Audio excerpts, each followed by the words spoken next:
नमस्कार। साहित्य अकादमी की तरफ से और आप सभी का तरफ से शेखर सेन जी का पूर्ण से स्वागत है।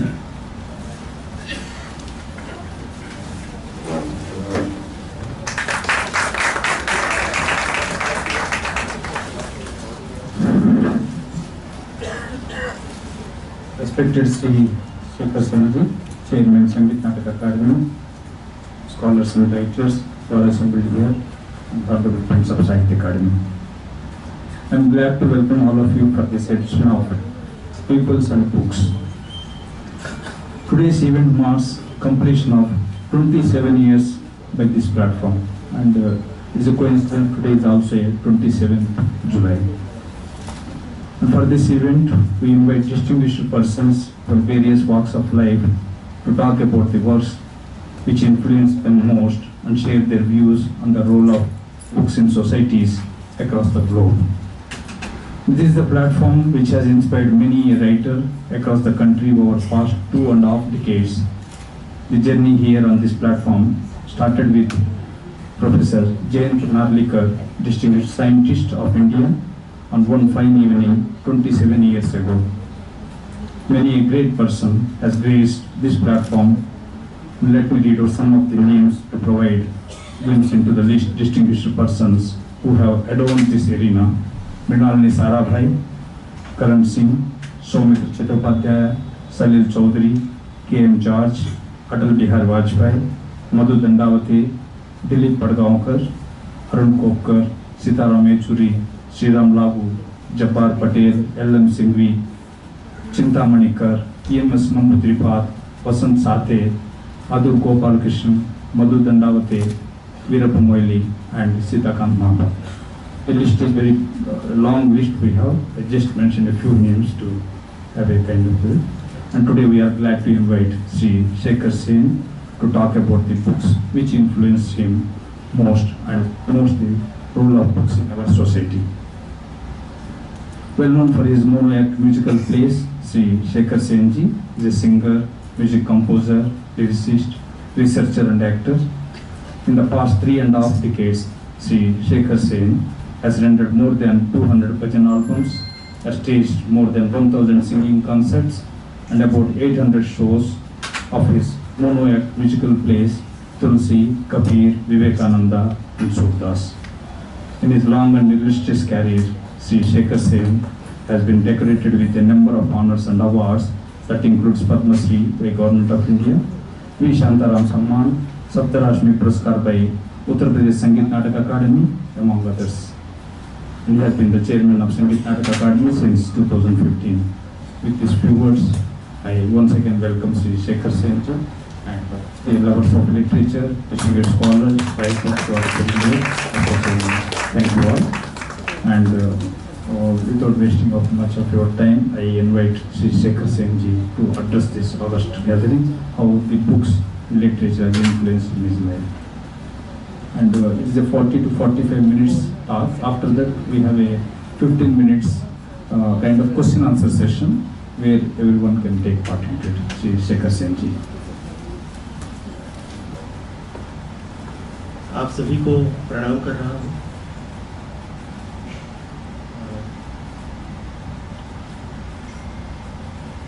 दरअसल दिल्ली आने के बाद मालूम पड़ा कि संगीत, नाटक, नृत्य, साहित्य और ललित कला अलग अलग होती। हम लोग बचपन से जानते थे कि ये सब एक ही। किसी भी तरह की रचनात्मकता वो कलाकार है। एक लेखक भी उतना ही कलाकार है जितना एक गायक कलाकार है। एक कवि भी उतना ही कलाकार है जितना एक मूर्तिकार कलाकार है। एक पत्रकार भी उतना ही कलाकार है जितना एक आलोचक कलाकार है। क्योंकि जो रचता है, जो सृजन कर सकता है, वो कलाकार है। पुस्तक के बारे में एक अंग्रेजी की बड़ी अच्छी कहावत है कि मैंने संसार में अभी तक ऐसी कोई इमारत नहीं देखी जिसकी उम्र पुस्तक से ज्यादा हो। और मुझे ये बचपन से बड़ी मन को छूने वाली मैं अपनी माँ का बड़ा लाडला था। हम लोग 2 भाई, मेरे बड़े भैया का उतना मुझे नहीं लगता, पर मेरे प्रति मेरी माँ का बहुत ज़्यादा एक लगाव था। उस पर कभी अलग से जब आप माँ पर बोलने कहेंगे तब करूँगा। पर माँ मुझे हमेशा उपहार में पुस्तकें देती। मैं कोई भी प्रतियोगिता जीतूं तो पुरस्कार, मैं परीक्षा में उत्तीर्ण हूँ तो पुरस्कार, कभी वाद विवाद प्रतियोगिता में मैंने अच्छा बोला तो पुरस्कार। पुरस्कार केवल पुस्तकों और हर तरह की पत्रिकाएं मुझे पढ़ने का मौका मिला। तो जो बचपन की चंदा मामा और पराग से लेकर के फिर लोटपोट और वेताल और फिर धर्मयुग और साप्ताहिक हिंदुस्तान, ये सारी पत्रिकाएं हमारे यहाँ नियमित आती थी। और जैसे लोग आजकल मैं घरों में देखता हूँ, बच्चे और माँ बाप अपने अपने व्हाट्सएप पे बिजी रहते हैं। हम मेरे घर का मुझे याद है कि हम सभी लोग कोई समाचार पत्र पढ़ रहे हैं पिताजी, तो मैं धर्मयुग लेके बैठा हुआ हूँ और माँ साप्ताहिक हिंदुस्तान में कोई धारावाहिक पढ़ रही है। ये हमारे यहाँ का एक सामान्य दृश्य हुआ करता था और फिर उस पर चर्चा होती थी आपस में। मूलतः मेरे घर की बड़ी अद्भुत संयोजना थी। मेरे पिताजी बंगाली थे, बांग्ला भाषी, माँ तेलुगु भाषी थी और घर में हम लोग हिंदी और बांग्ला में बात करते थे। पर मेरी माँ ने तेलुगु भाषी होते हुए भी इस बात का ध्यान रखा कि वो मुझे बांग्ला सिखाए। तो एक बांग्ला के शिक्षक आते थे और उनको जितना कष्ट हम दे सकते थे हम दिया करते थे, क्योंकि अगर आपको एक बार आपने हिंदी सीख ली, फिर उसमें एक बांग्ला जैसी भाषा और क्यों सीखें, उससे क्या हमको मिलने वाला है। तो परंतु वो शिक्षक का भी मानना पड़ेगा धैर्य। उनकी कुर्सी में हम लोग सेफ्टी पिन वगैरह पहले से लगा के रखते थे कि उनको आगे साथ चुभे, मतलब जितने तरह के प्रयोग हो सकते हैं बचपन की शैतानियाँ हम करते थे। लेकिन उन्होंने भी हार नहीं मानी और हमको वर्णमाला तो सिखाई दी। और पर बांग्ला में एक और चीज़ है कि जो उर्दू की तरह संयुक्ताक्षर जब होते हैं तो हर 2 संयुक्ताक्षरों की डिज़ाइन अलग अलग होती है, जो हिंदी में वो समस्या उतनी नहीं है, पर बांग्ला में ये एक समस्या है। फिर मेरी माँ ने मुझे एक दिन कहा कि एक अच्छी सी मुझे शरद बाबू का एक उपन्यास हिंदी में दिया और मुझे बहुत अच्छी लगी। और वो पुस्तक थी बिंदु का लल्ला, बिंदु छेले। मैंने माँ से कहा, मैंने कहा माँ अद्भुत है। और मैं अभी भी ऐसा मानता हूँ कि शरद चंद्र चट्टोपाध्याय जैसा बेहतरीन दास्तान गोई करने वाला, कि जो एक पूरा दृश्य का सर्जन कर दे। शरद बाबू के उपन्यास पढ़ते हुए आपको लगेगा कि वो आपकी उंगली पकड़ करके आपको घुमा रहे हैं। आप देखते हैं वो, अगर वो दीवार की बात कर रहे हैं तो दीवार दिखने लगती है आपको। अगर वो तालाब में 2 मछलियों का नाम उन्होंने कार्तिक और गणेश रखा है तो आपको वो दोनों कार्तिक गणेश तालाब में तैरते हुए दिखते हैं। ये शरद बाबू की लेखनी की विशेषता है। तो खैर वो पुस्तक उपन्यास खत्म करने के बाद मैंने माँ से कहा, मैंने कहा माँ मुझे दूसरा उपन्यास दो। तो माँ ने कहा, बोले बेटा हिंदी में तो नहीं है, तो एक काम कर बांग्ला में पढ़। मैंने कहा बांग्ला में? अरे नहीं तुम हिंदी में दो भाई, हिंदी में सब उनके अनुवाद। बोले बेटा मैंने ऑर्डर कर दिया है, पर तू अब मैं 2-3 दिन बाद फिर गया। मैंने कहा माँ पुस्तक आई? बोले नहीं बेटा आई नहीं, तू बांग्ला में पढ़ ले। 7-8 दिन बाद मैंने मैंने कहा लाओ बांग्ला ही पढ़। अब जो हिंदी का उपन्यास मैं 2 घंटे में खत्म कर दूं, वो उपन्यास मुझे बांग्ला में खत्म करने में 3 दिन लगते थे। फिर एक उपन्यास खत्म हुआ, दूसरा दिया, तीसरा दिया, चौथा दिया, करते करते पूरा शरद साहित्य उन्होंने मुझे बांग्ला में पढ़वा दिया। और बोले बेटा हिंदी में मंगाऊं?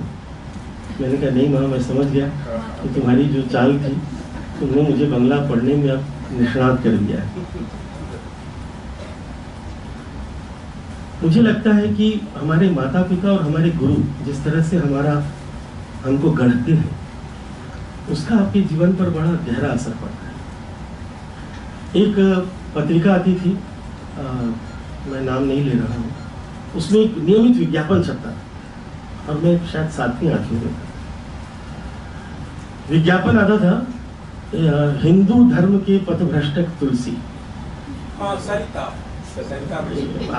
आपकी उन्होंने मुझे डाक से भेजा था। अच्छा, तो वो बार बार हर महीने में देखूं। और एक दिन मैंने अपनी माँ से कहा, मैंने कहा माँ ये पुस्तक मंगाओ, ये कुछ रोचक लग रहा है, हिंदू धर्म के पथभ्रष्टक तुलसी।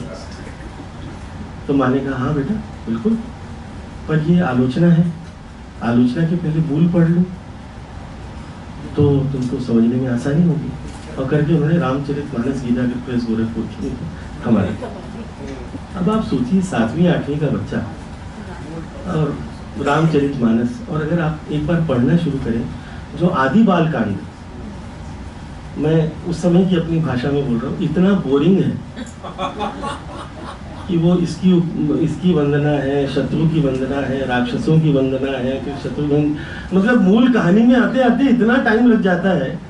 मैं 3-4 बार गया, मैंने कहा माँ ये कहाँ तुमने मुझे क्या अवधि, और समझ में ही नहीं आ रही है।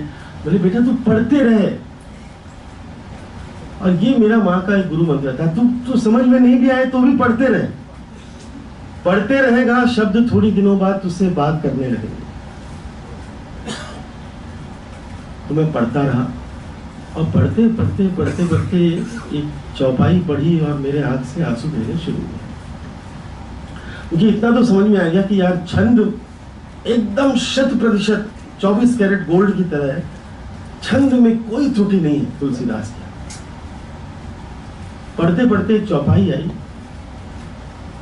छमी है सज्जन मोरी ठिठाई, सुनी है बाल बचन मन लाई, और जौ बालक कह तो तेरी बाता, सुनहि मुदित मन पितु अरुमा। जो सज्जन है वो मेरी ठिठाई को क्षमा करेंगे और मेरी बात को वैसे सुनेंगे जैसे छोटे बच्चे की बात बड़े सुनते हैं। और जैसे जब कोई बच्चा तोतलाता है, तोतली भाषा में बात करता है, तो माता पिता उस पर नाराज नहीं होते, बल्कि और प्यार से उसको गले से लगा लेते हैं कि मेरा बच्चा बोलना सीख रहा है। उसी तरह आप मेरी इस रामायण को पढ़िएगा उस तोतले बच्चे की भाषा मानकर।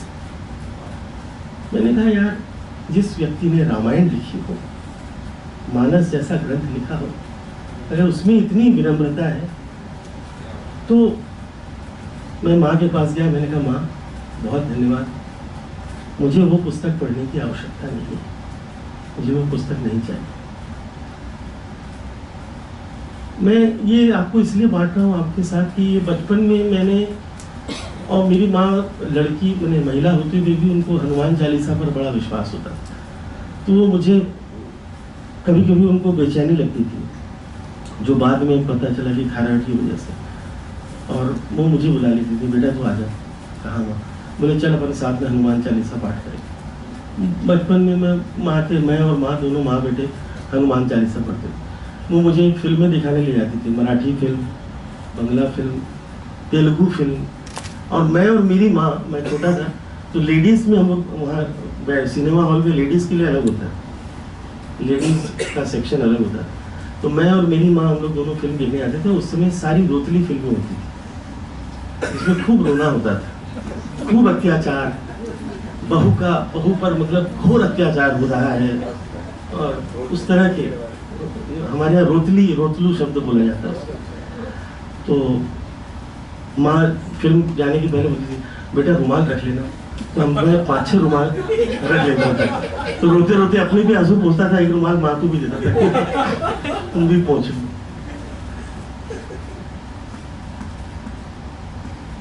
कट टू, मैं शायद 10वीं में था या 11वीं में, एक पुस्तक आई मानस का हंस, अमृतलाल नागर। माँ ने मुझे वो पुस्तक मंगा कर, बोले बेटा ये बहुत अच्छे लेखक है। मैंने पढ़ना शुरू किया और मुझे पहले लगा कि मेरा बेटा पहले इसको पढ़े। मेरी माँ को भी बहुत शौक था पुस्तक पढ़ने का, पर ये बहुत कम होता है कि आदमी को, पर ये माँ ही कर सकती है कि कोई अच्छी चीज़ खाते खाते माँ को अचानक लगता है अरे इतनी अच्छी चीज़ें, चलो पहले बेटे को दिखाओ। तो उन्होंने पुस्तक मुझे दी। माँ ने मेरी बाद में पढ़ी, मैंने पहले पढ़ी मानस का। मेरे जीवन में सबसे गहरा अगर किसी उपन्यास का प्रभाव पड़ा है तो वो मानस का हंस। मैं नागर जी को अपने जीवन में बहुत ऊंचे दर्जे पर, मतलब मेरे से अगर आप पूछेंगे तो वो ईश्वर सम मानता हूँ उनको। जिस तरह की उनकी लेखनी है और जितने विस्तार से वो दास्तान गोई करते हैं, किस्सा गोई करते हैं, मुझे लगता है प्रेमचंद के बाद अमृतलाल नागर हिंदी के बहुत बहुत ही सशक्त हस्ताक्षर है। खैर वो पढ़ा, फिर हम 79 में आ गए मुंबई। मैं कहानी को छोटा कर रहा हूँ। एक दोस्त हुआ करता था मेरा सहपाठी, प्रदीप बोस करके, अभी भी है वो। मुझे उस समय देखिए, जब कोई मुंबई आता था रायपुर जैसी छोटी जगह से, तो रेलवे स्टेशन पे 15-20 दोस्त भी आते थे कि गुरु ठंडा गाड़ के आना, ऐसा मतलब हम तो नहीं जा सके, तू करके दिखा कुछ। तो उसने ट्रेन छूटने के पहले मेरे हाथ में एक पुस्तक दी और उसको अखबार के कागज में ही उसने अच्छे से जिल के लगा के गोंद वोंद लगा के चिपका के दिया। एक अच्छी पुस्तक दे रहा हूँ, पढ़ लेना उसको बाद में। वो थी साई में धूप, दुष्यंत कुमार।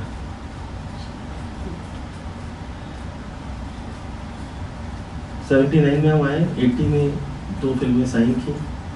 सौभाग्य से कुछ 12 गाने रिकॉर्ड हुए, बड़े बड़े गायकों और बड़े बड़े स्टूडियो और 80-90 म्यूजिशियंस के साथ साथ। और परम सौभाग्य से वो दोनों फिल्में बंद हो गई। परम सौभाग्य से इसलिए कि अगर वो बन जाती तो आज मैं कुछ और कर रहा होता। फिर एक बहुत मुंबई में अच्छी बात यह है कि फिल्म लाइन में अगर आप शुरुआत में ही सक्सेस ना मिले तो आपके ऊपर एक बैड लक का ठप्पा लगता है कि यार लगी नहीं है यार, उसकी 2 पिक्चर चालू हुई बंद हो गई, तुम लोगे उसको, तुम्हारे भी बंद हो जाएगी। तो एक अनलकी स्टार आप बन जाते हैं। ऐसे समय में आपके पास 2 विकल्प होते हैं। पहला कि आप डिप्रेशन में जाएं और जो भी काम मिले उसमें समझौता करना शुरू करें, और दूसरा तरीका यह है कि आप उसको एक अवसर मानें और उसमें अध्ययन करें, जीवन को और अधिक समझने की कोशिश करें। मैंने कभी भी, मेरे जीवन का एक सिद्धांत है, मैं दुखी होता हूँ, मैं निराश नहीं होता। मैं हमेशा मानता हूँ कि कितना भी बड़ा दुख क्यों ना हो, उसके साथ सुख का एक पैकेज आता है, और कितना भी बड़ा सुख कोई ना हो, क्यों ना हो, और उसके साथ दुख भी एक बहुत बड़ा पीछे पीछे पहुंच जाता है। तो मैं इसलिए दुख और सुख से ऊपर उठ करके, मुझे ऐसा लगता है कि हम सब जो कलाकार हैं हमको कुछ ना कुछ करते रहना चाहिए। तो खैर मैंने पढ़ना शुरू किया और मुझे अचानक वो दोस्त की पुस्तक मैंने देखी और मैंने उसको कंपोज किया। 3-4 साल हमारे बड़े संघर्ष के गए। एक कसम मैंने खाई थी जो आज तक निभा रहा हूँ कि नौकरी नहीं करूँगा। ये काम मैंने आज तक नहीं किया। मैंने कहीं भी नौकरी करके 1 रुपया भी कहीं से हासिल नहीं किया।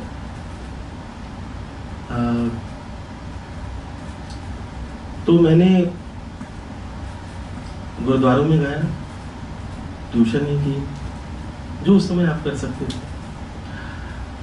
और कम में कैसे खाया जा सकता है इस पर बहुत शोध किया।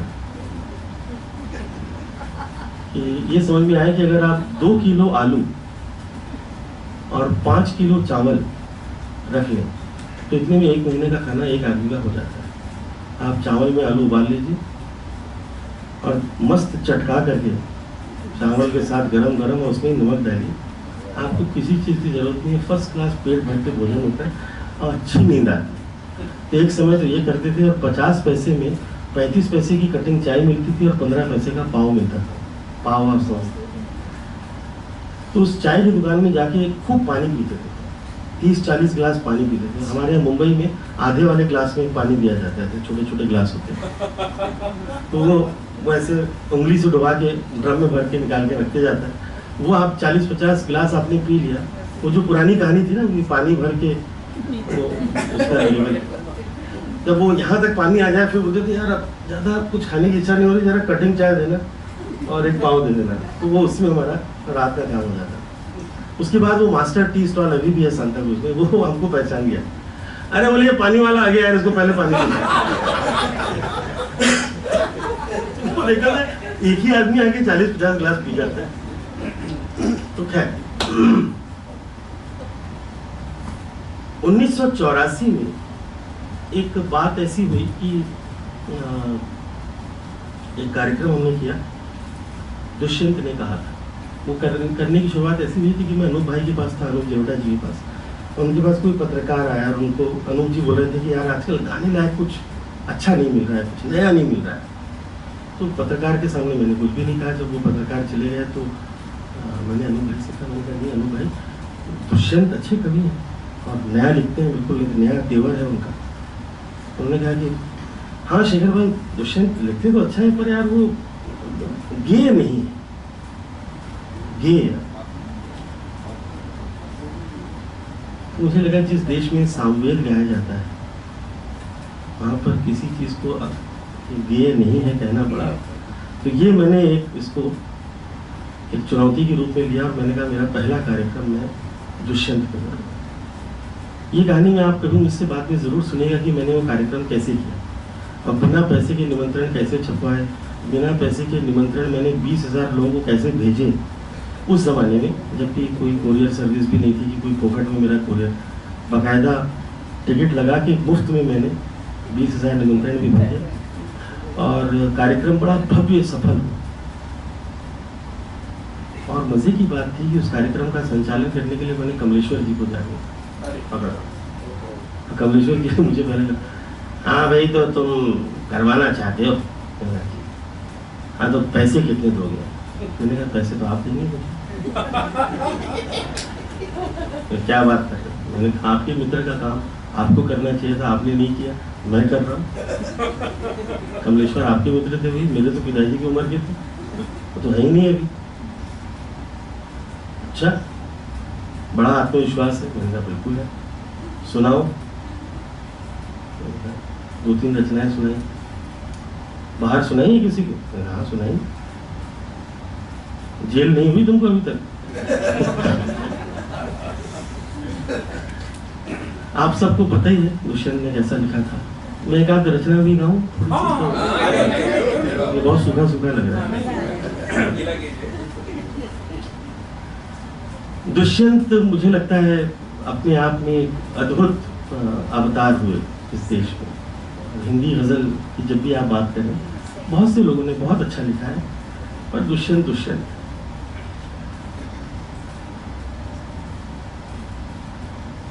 ये सारा जिस्म झुक कर बोझ से दोहरा हुआ होगा, ये सारा जिस्म झुक कर बोझ से दोहरा हुआ होगा। मैं सजदे में नहीं था, आपको धोखा हुआ होगा, ये सारा जिस। इस तरह की पूरी रचना। मंच जब खुलता है, अच्छा मैं बहुत झट से आपको सुनाता हूँ। टिकट कैसे, उन्हें टिकट तो नहीं रख सकते। पहले एक संस्था को पकड़ा जो वैश्याओं का उद्धार करती थी। मैंने कहा भाई आप हमारा ये कार्यक्रम इसमें करवा लीजिए। तो बोले हाँ बहुत अच्छा है। कैसी रचना है? मैंने कहा देशभक्ति की रचना। अच्छा देशभक्ति, ठीक है हॉल बुक करो। तो मैंने भाई का हॉल बुक कर। अब मैंने तैयारी सब कर ली। मैंने कहा म्यूजिशियन को तो पैसा देना पड़ेगा। मैंने भाई साहब म्यूजिशियन का पैसा, हाँ हाँ दे देंगे, देशभक्ति का काम है। बहुत अच्छा। फिर मैंने कहा मुफ्त में निमंत्रण छापना है। बहुत दिमाग लगाया, 4 रात तक मुफ्त में कैसे छापे। देखिए आप लोगों को मैं आइडिया दे रहा हूँ। अचानक मुझे एक आइडिया आई कि यार जो लोग ऑफसेट प्रेस मशीन बनाते होंगे वो सैंपल ट्राई करते होंगे मशीन डिलीवरी के लिए। तो ऐसे एक आदमी के पास में पहुंचा, मिस्टर हांडा। मैंने कहा हांडा जी, हाँ जी, मैंने कहा वो कुछ निमंत्रण पत्र छापने। हाँ तो जाओ जी प्रेस वाले के पास जाओ, हमारा तो ऑफसेट प्रिंटिंग हम तो मशीन बड़ी वाली बनाते हैं, बड़ी मशीन। मैंने कहा जी वो बड़ी मशीन में आप लोग ट्रायल तो लेते होंगे? हाँ जी लेते हैं। मैंने कहा उसमें ट्रायल में मेरा निकाल दीजिए। तो क्यों निकाल दूँ? मैंने कहा जी आपका भला हो जाएगा, मेरा भी भला हो जाएगा। आप वैसे भी आप अनशर्ट कुछ निकलवाएंगे, आपको 4 कलर चेक करना है तो आप इसमें चेक कर लीजिए।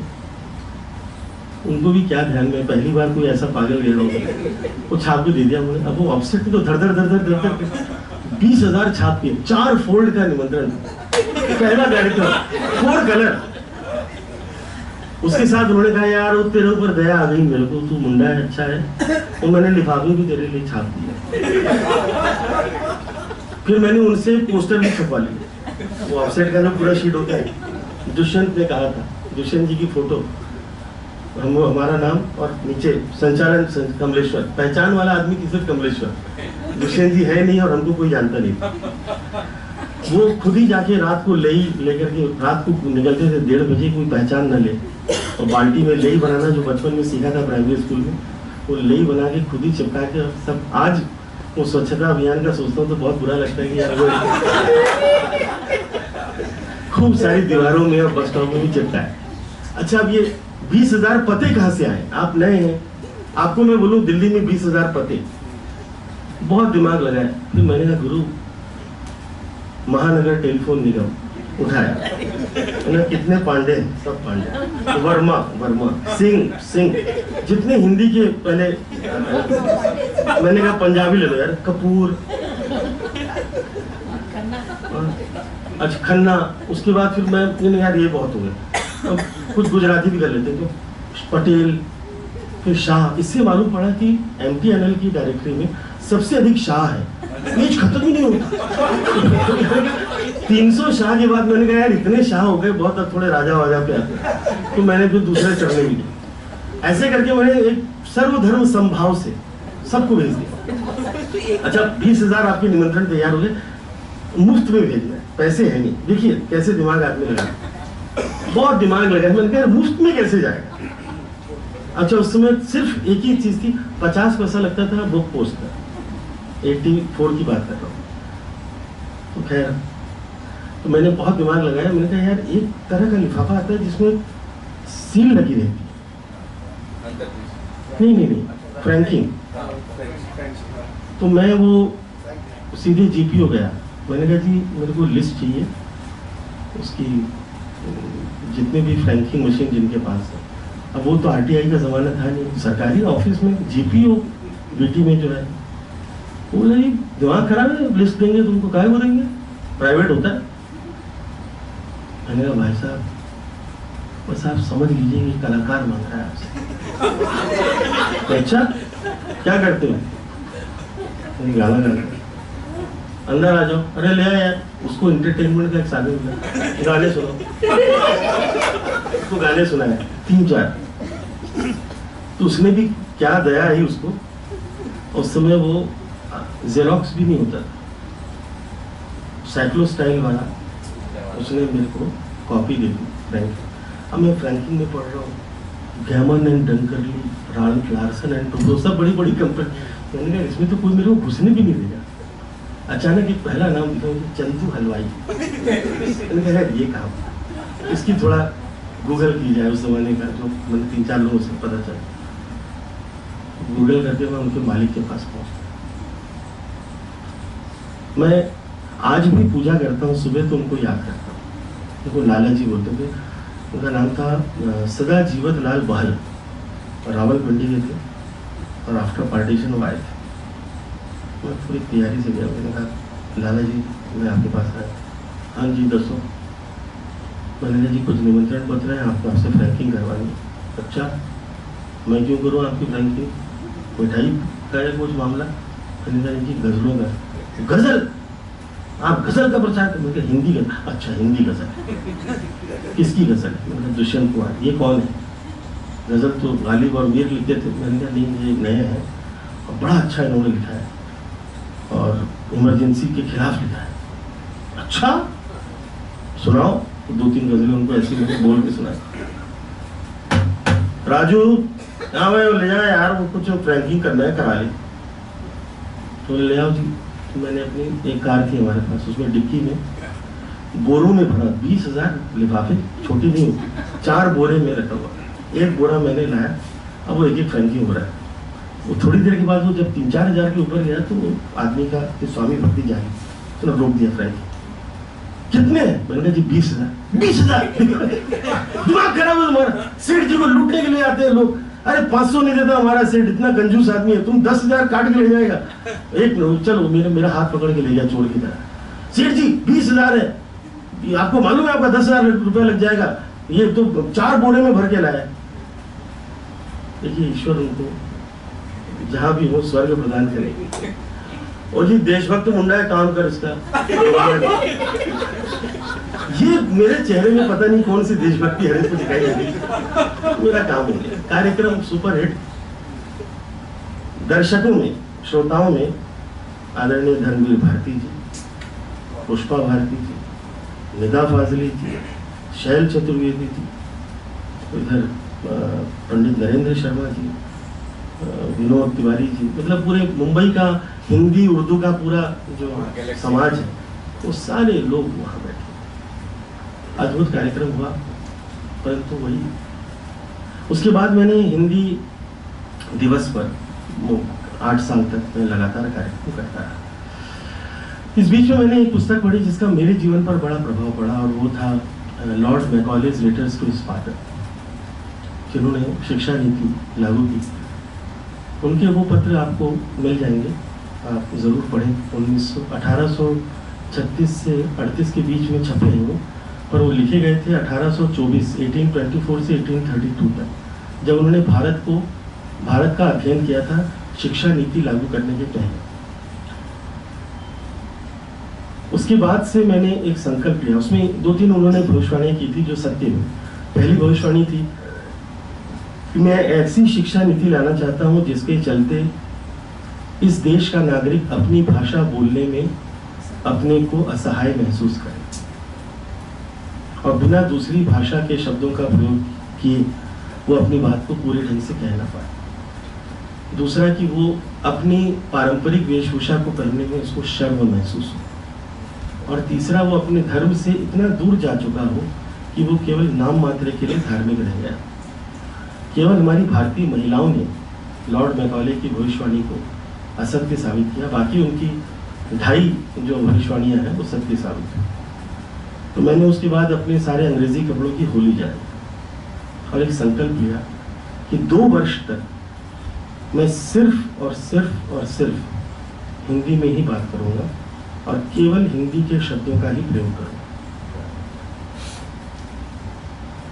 अब ये एक कठिन प्रतिज्ञा थी। इतने सारे शब्द ऐसे हैं जिसका पर्यायवाची शब्द आपको हिंदी में आपने कभी सोचा ही नहीं होता है कि आपको ऐसे एक शब्द की आवश्यकता अचानक पड़ सकती है। तो खैर कठिनाई तो हुई, पर उससे एक लाभ ये हुआ कि मेरा हिंदी का जो शब्दकोश था वो बड़ा बृहद शब्दकोश है।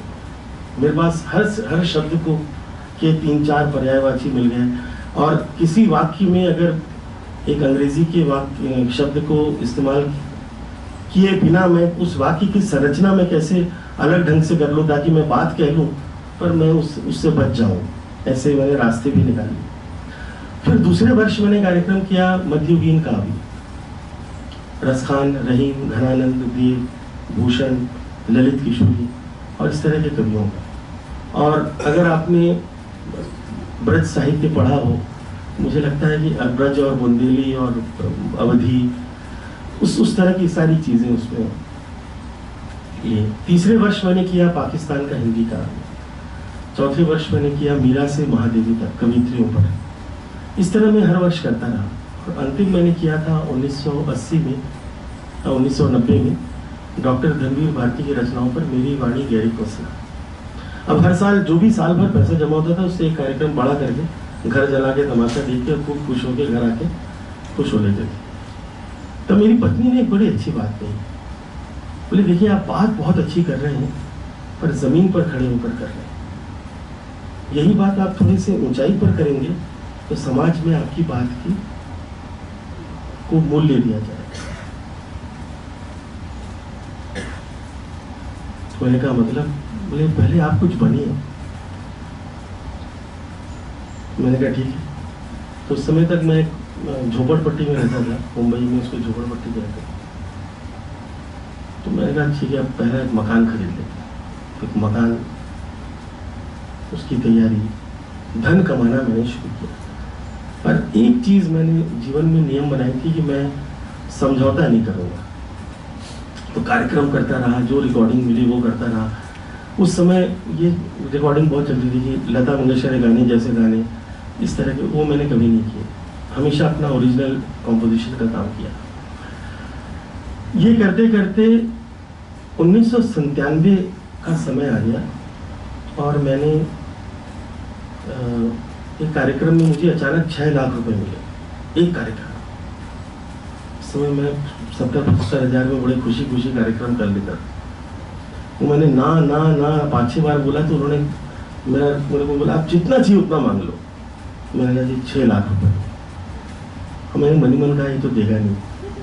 तो मन में आया कि अगर दे दिया तो अपने माता पिता को अमेरिका और यूरोप घुमा के लाऊंगा। तो उसने दे दिया। तो मैं अपने माता पिता को अमेरिका और यूरोप, इसके पहले मैं 3 बार जा चुका था, तो मैं लेके गया। अंतिम कार्यक्रम अमेरिका में था, ह्यूस्टन में। आप सब जानते होंगे, दिल्ली के थे ललित प्रसाद व्यास जी, अंतर्राष्ट्रीय रामायण सम्मेलन। तो वो अंतर्राष्ट्रीय रामायण सम्मेलन ह्यूस्टन में उनका कार्यक्रम था। उसमें उन्होंने कहा आप लोग यहाँ हैं, बहुत अच्छी बात है शेखर जी, तो आप आ सकते हैं। तो हर सेशन में हम लोग कोई चौपाई या कोई श्लोक से मानस के शुरू करते हैं या वाल्मीकि रामायण से। तो वहाँ पर एक पुस्तक का विमोचन अंतिम दिन हुआ, 2 पुस्तकों का। पुर्तगाली भाषा में एक ब्राजील के प्रोफेसर का रामचरितमानस का पुर्तगाली अनुवाद, और चीन का जिन बिनयांग जी का की रामचरितमानस का अनुवाद चीनी भाषा में, छंद अनुवाद। और मैं पीछे बैठे बैठे सोच रहा था यार कितना श्रम इस आदमी ने किया होगा कि चीन में बैठकर चौपाई के छंद में चौपाई, श्लोक के छंद में श्लोक, छंद के छंद में छंद और सोरठे के छंद में सोरठा, चीनी भाषा में। मैंने कहा इसने कितना तुलसीदास जी को समझा होगा, भारत में कितने लोग तुलसी को समझ पाते हैं। और उस बात से उसका एक वो शायद बीजारोपण हुआ। और शायद मेरे जीवन में जो एक पुण्याई हुई थी कि मैं अपने माता पिता को लेकर पहली बार, इसको 24/7 कहते हैं आजकल अंग्रेजी में, अपने माता पिता के साथ 2 महीने तक रहा। उस पुण्याई का शायद लाभ हुआ होगा कि मुझे मेरे अंदर वो पूरे नाटक ने जन्म लिया। और मेरी हालत ऐसी हो गई कि अगर मैं उस नाटक को नहीं लिखता तो मैं मर जाता। मैं इतना अधिक, मेरी व्याकुलता, पूरा नाटक मेरे दिमाग में छप चुका था। मैं लेकर आऊंगा ऐसा सोचा था, लेकिन मैं नहीं ला पाया। इसलिए मैं उसका प्रिंट आउट मैंने मंगाया जल्दी से ईमेल से। ये मेरी पांडुलिपि, अगर इसको आप ध्यान से देखें तो इसमें कहीं भी काटा छाटा नहीं, सोचा नहीं गया है। ये 1997 में लिखी हुई है, क्योंकि उस समय ये पूरा नाटक मेरे दिमाग में छप चुका था। और ये करीब आधा लिखने के बाद मैंने डॉक्टर भारती जी को फोन किया। डॉक्टर साहब का मुझ पर बहुत स्नेह था। ये जो भी मैंने काम किया उसमें डॉक्टर साहब का ही निर्देशन था कि तुम मध्ययुगीन काव्य पर करो, तुम पाकिस्तान के काव्य पर करो। आप इससे अंदाजा लगा, मैं छोटी सी घटना सुना रहा हूँ कि 1990 में वो बॉम्बे हॉस्पिटल में उनको हार्ट अटैक आया था, आप सबको याद होगा। और डॉक्टर साहब आईसीयू में थे और मुझे पुष्पा जी का फोन आया, बेटा डॉक्टर साहब तुमसे मिलना चाहते हैं। मैंने कहा वो बात कर पा रहे हैं? बोले नहीं, बहुत कम ही बोल पाते हैं, पर तुमसे मिलना चाहते हैं, मुझे उन्होंने बोला है। तो मैं चला गया। आईसीयू का, बॉम्बे हॉस्पिटल का नियम बड़ा कड़ा। बोले बेटा मैं बाहर आऊँगी फिर तुम अंदर जाना। तो मैं जब गया तो बोले तुम बात मत करना, तुम सिर्फ जाके डॉक्टर साहब के पास खड़े हो जाना और तुमको कुछ बोलना होगा तो बोल लेंगे। मैं गया तो उनको दोनों हाथ में आईवी चढ़ा हुआ और ऑक्सीजन की मशीन उन्होंने निकलवाई वो वहाँ से। और मुझे देखिए खुश हुआ कैसे हैं, ठीक हो बस। मैंने नर्स को इशारा किया, हाथ उन्होंने ऐसे लेके तकिए से एक कागज निकाला।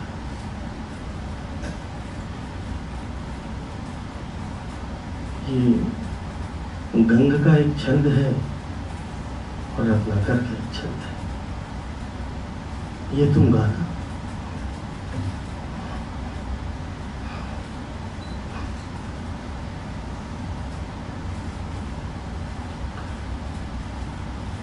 मुझे लगा एक आदमी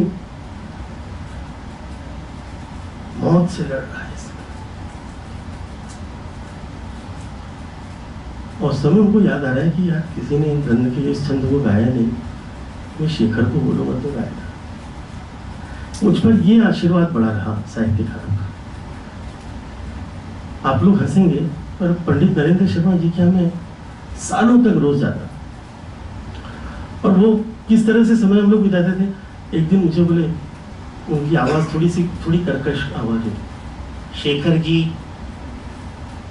कल मैथिली बाबू का जन्मदिन है। कहाँ पे? इस माया नगरी में किसी को स्मरण नहीं है। मैं कहाँ पे? ये 4 गीत मैंने निकाले हैं, कल आप इन्हें स्वरबद्ध करके आइए, हम दोनों मिलकर मैथिली बाबू का जन्मदिन मनाएंगे। मैथिली बाबू का जन्मदिन हम दोनों मना रहे, हजारी बाबू का जन्मदिन मना रहे। मतलब हम लोग इसी आनंद में रहते थे। निराला जी की कविताओं का अर्थ उनसे समझता था, महादेवी जी को उनसे पूछता था, उनसे जो दिमाग में सवाल आता था वो पूछता था। और मैंने एक दिन उनसे पूछा, मैंने कहा पंडित जी हम लोग कौन हैं? हम लोग जो कलाकार कहते हैं, हमारी औकात क्या है? बोले हम अपनी संस्कृति के निधिपति नहीं हैं, हम अपनी संस्कृति के प्रतिनिधि हैं। देखिए कितनी अच्छी बात, एकदम सरल शब्दों में, एक सूत्र में उन्होंने बता दिया कि हम निधिपति नहीं हैं, हम प्रतिनिधि हैं। हमें गर्व नहीं हो सकता, हमारे तो दायित्व है कि हम अपनी संस्कृति का ज्यादा से ज्यादा, अच्छा से अच्छा। आज मैं जो कुछ भी हूँ, मुझे लगता है ये पंडित जी और डॉक्टर भारती, इनका ही योगदान। तो खैर ये नाटक लिख करके मैं डॉक्टर साहब के पास गया, डॉक्टर साहब लिखा है कुछ, हाँ सुनाओ। तो उन्होंने बोला पहले पुष्पा जी वही आ जाइए आप रसोई का काम करके।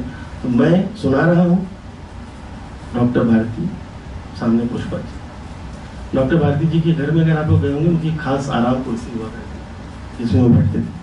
और पुष्पा जी हमेशा, कोई भी अतिथि आया हो, एक आंख अतिथि पे और एक आंख डॉक्टर साहब पे, ये डॉक्टर साहब को चाहिए क्या, पानी चाहिए क्या, या उनको पेन चाहिए क्या। अगर उनको लिखने के लिए उन्होंने ऐसे किया तो पुष्पा जी झट से पेन उनको ऐसे। तो खैर वो नाटक में सुनाता रहा, आधे में बंद हो गया क्योंकि आधे ही लिखा था। हाँ पूरा सुनाइए। मेरा डॉक्टर साहब पूरा सुनाइए, लिखा है पर मेरे दिमाग में छपा हुआ है। कृति जब तक कागज पर उतरे नहीं, तब तक वो कृति नहीं, वो मात्र कल्पना है। पहले कागज पर लिख कर आइए, फिर उसे हम मानेंगे। और 15 दिन लगे, मैंने पूरा नाटक लिख करके उनको सुनाया। दोनों डॉक्टर साहब और पुष्पा जी रोते रहे, आंख बंद करके झूमते रहे। और एक वाक्य उनके मुंह से निकला, भाई शेखर अभिनय तो तुम ही करो। अगर आपने मानस में देखा होगा सुंदरकांड, ठीक पहले जामवंत हनुमान को कहते हैं कि तुम समुद्र पार कर सकते, और अचानक हनुमान को पता चलता है कि हाँ मैं कर सकता हूँ। तो डॉक्टर साहब ने कहा कि शेखर तुम अभिनय कर सकते हो। तो मैंने भी सोचा कि ठीक है अब कर ही लेंगे। उन्होंने कहा मैं निर्देशक तुमको कल बताता हूँ। और मैंने कहा अंधा युग का लेखक, भारत के हर श्रेष्ठ नाट्य निर्देशक ने जिसका नाटक किया हो वो मुझे निर्देशक बताएंगे तो कोई अच्छा ही नाम होगा। दूसरे दिन उनका फोन आया। बहुत विचार करने के बाद मुझे शेखर लग रहा है कि निर्देशन भी तुम ही करो। अब लिखा मैंने, स्वरबद्ध मैंने किया, गाने वाला और अभिनय करने वाला मैं हूँ, और निर्देशक भी शेखर से। मैंने एक मित्र को कहा तो बोले एक काम कर यार, एक आईना खरीद ले, दर्शक भी तू ही रहे, हम लोग को काहे को तकलीफ दे रहा है। मैं एक सीन आपको सुनाता हूँ तुलसी का, थोड़ा सा बिल्कुल पहला से जो यहाँ लिखा हुआ है। मैं चाहूंगा कोई भी एक आप देखते रहे ताकि मैं सही पढ़ रहा हूँ कि नहीं, नहीं उसके लिए नहीं। मजे की बात यह कि मैंने एक भी रिहर्सल कभी स्क्रिप्ट देखकर नहीं की। स्क्रिप्ट याद कैसे की वो भी एक कहानी, क्योंकि 2 घंटे की स्क्रिप्ट याद करना भी बहुत कठिन काम होता है। मंगल भवन अमंगल हारी, द्रवसु दशरथ अजिर बिहारी। जय राम जी, बहुत दिनों की चाह थी आपसे मिलें, बात करें, अब क्या करें। ये जीवन मरण का चक्र ऐसा है कि हमको बिठा के रखा है उस पार। आज हमने सोचा कि चलो तो आ गए यहां आप सबके बीच। तो मेरा नाम है तुलसी, कुछ लोग तुलसीदास कह के बुलाते हैं, तो कोई कोई गोस्वामी तुलसीदास भी कहते हैं, लेकिन मैं केवल तुलसी हूं। दास तो मैं बस राम जी का हूं। भगवान राम ने जिस डगर पर चलाया चल पड़े, लिखवा लिया अपना चरित्र तो लिख लिया। अरे ओ मनसुखा, यह मनसुखा बड़ा विचित्र प्राणी, दिन भर मंदिर में बैठा तंबूरा बजाता रहता है, कभी कभी यूं ही गुनगुनाता भी है, पर टेर लगाता है तो किसी पक्के राग रागिनी में। आज सुबह सुबह मनसुखा ने अहीर भैरव के सुर छेड़ दिए। पगला है बेचारा, पर सुर बहुत अच्छे लगाता है। कोमल ऋषभ से कोमल निषाद की मींड खींचता है तो लगता है कि आत्मा को निचोड़ रहा। सिया राम में सब जग जानी, सिया राम में सब जग जानी, करऊं प्रणाम जोरी जोग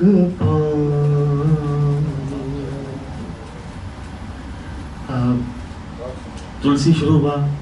अब नाटक याद कैसे कर रहा हूं उसका एक छोटा सा आपको दृश्य सुना देता हूं। 2 घंटे का नाटक अगर आपको याद करना, इससे बड़ा दुष्कर कार्य कुछ नहीं।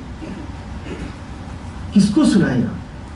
अच्छा, कोई सामने अकेले बैठ के तो आदमी 5-6 मिनट के बाद झपकी आने लगती है, और मेरे जैसा आदमी जो बड़ा सामाजिक प्राणी है, जिसको हमेशा कुछ ना कुछ, तो मैंने उसका तरीका निकाला कि यार घर में जो भी घुसेगा इस पे मैं पहले चुटकुला सुना देता हूँ। एक आदमी कुएं की मुड़े पे बैठा था। 36 एक आदमी क्या बोले, भैया बहुत देर से 36 पे अटके हुए, क्या हो गया, गिनती भूल गए, क्या हो गया? उसने अचानक उठा, उसको पकड़ा, कुएं में डाला, 37। तो मैं अपने घर में बैठा रहता था, कोई भी आया, वो हमारे एक बाई आती थी सब्जी बेचने के लिए। हाँ भैया सब्जी लोगे क्या? मैंने कहा हाँ अंदर आ जाओ, भाभी नहा रही है, 2 मिनट बैठो। हाँ बाबू बस जल्दी सब्जी ले लो। मैं कहाँ के रहने वाले? सुल्तानपुर के। अरे सुल्तानपुर, क्या बात, तुलसीदास जी का नाम सुने? अरे कहाँ बात कर रहे हैं, गोसाई जी, गोस्वामी तुलसीदास जी हमारा रामचरितमानस लिखे हैं। बेटा उनकी कहानी सुनोगे थोड़ा, जब तक भाभी आ रही नहा के? हाँ सुनाओ। अब सुनाए। 55 मिनट के बाद उसको अचानक भिंडी दिखाई। यार भिंडी तो बिकी नहीं, और हम यहीं बैठे हुए हैं, धंधे का टाइम तो निकल गया। और श्वेता समझ गई मेरी वाइफ की, तो कहानी सुना रहे, अपने स्क्रिप्ट याद कर रहे हैं, तो वो आई नहीं बाहर। बोले एक मिनट बाबूजी, बहुत अच्छा चीज आप सुना रहे हैं, तुलसी बाबा तो हमारे बहुत एकदम देवता जैसे हैं, लेकिन भिंडी आपको लेना है तो लो, नहीं तो हम जा रहे हैं। खैर उतनी देर में वो हमारे यहाँ सुमन करके भाई आती, वो धोबन है, कपड़ा स्त्री, तो सुमन, मैंने कहा सुमन कहाँ रहती हो? हम लोग तो साहब सोलापुर के हैं। अच्छा, उनका मराठी में? हाँ। मैंने कहा माडगुल करके का नाम ऐकलं? हो गीत रामायण लिहायला तुम्ही खूप खूप छान गीत रामायण. मैंने कहा हिंदीमध्ये कोण लिहायला तुम्हाला माहित आहे? कोण लिहायला सांग. अरे मैंने कहा गोस्वामी तुलसीदास खूप मोठे लेखक होते. अच्छा, म्हणजे त्यांची कहाणी ऐका. उसको जो आदमी आए मतलब उसको सीधे 37, 38, 39. फिर मैंने अचानक, मेरा एक मित्र है उसने फोन किया, अरे भाई शेखर यार वो कई दिन हो गए तुमसे मिलने आ रहा था, आ नहीं पा रहा हूँ. वो यार बाबूजी और अम्मा जी आए हुए हैं. अरे मैंने कहा आए हुए हैं. मैंने कहा 40वां तो उधर ही है. मैंने कहा मैं आ रहा हूँ चाचा जी से मिलने. क्यों पहुंच गए. अच्छा, जहां भी सुनते सुनते आदमी का धैर्य छूटे कि अरे जैसे अरे बेटा भाई, अब वो बेचारे डायबिटीज के पेशेंट, उनको बाथरूम जाना तो रुके हुए 45 मिनट बाद अचानक लगा कि अब तो रुकेगा. तो उन्होंने कहा भाई रुको जरा, कहानी अच्छी है लेकिन हम जरा बाथरूम हुआ है. मैं मार्क करता था, गुरु यहाँ पे मेरा नाटक कमजोर हुआ है, इसको जरा कसने की जरूरत है, यहाँ पे मेरे श्रोता मेरे हाथ से निकल गए. इस तरह से मैंने तैयारी की.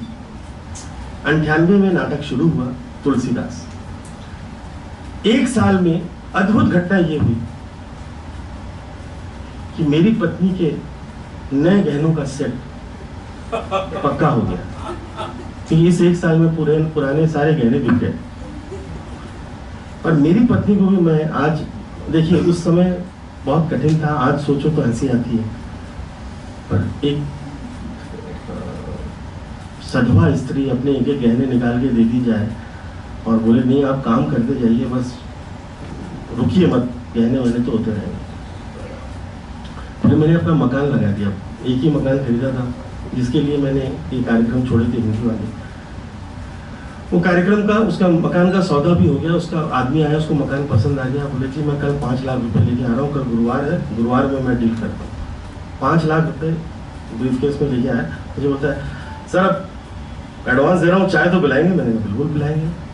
बोले साहब ये मतलब आप मकान बेच रहे हैं तो आप फिर कहाँ रहेंगे? किराए के घर में रहेंगे. सोचा नहीं है, अचानक मकान से निकलेंगे तो किराए में ही रहेंगे. अच्छा तो ये पैसा आप कहाँ लगाएंगे? नए मकान खरीद रहे हैं, कोई कहीं इन्वेस्ट कर रहे हैं? मैंने कहा नहीं. तो बिजनेस में डाल रहे होंगे, बिजनेसमैन होंगे. मैंने कहा देखिए बिजनेसमैन क्या करते हैं? ये नाटक करते हैं. नाटक करते हैं तो क्या करेंगे? मैंने कहा कि नाटक, इससे मैं आप मुझे जो मकान बिकेगा मेरा, उससे मैं 6-7 महीने और नाटक कर लूँगा. हर शो में मुझे 1.5-2 लाख का नुकसान होगा. 25 लाख का सौदा हो रहा है. मैंने कहा 12-15 शो तो मार ही दूंगा इसमें. बोले अच्छा साहब ऐसा कौन सा नाटक कर रहे हैं आप? मैंने कहा नाटक है मेरा गोस्वामी तुलसीदास. वो आदमी का अचानक चेहरा बदला, वो खड़ा हो गया. बोले साहब मुझे माफ करना, मैं पहचान नहीं पाया, मैंने आपका नाटक 3 बार देखा. आप तीनों बार गेटअप में थे, मैं आपको पहचान नहीं पाया.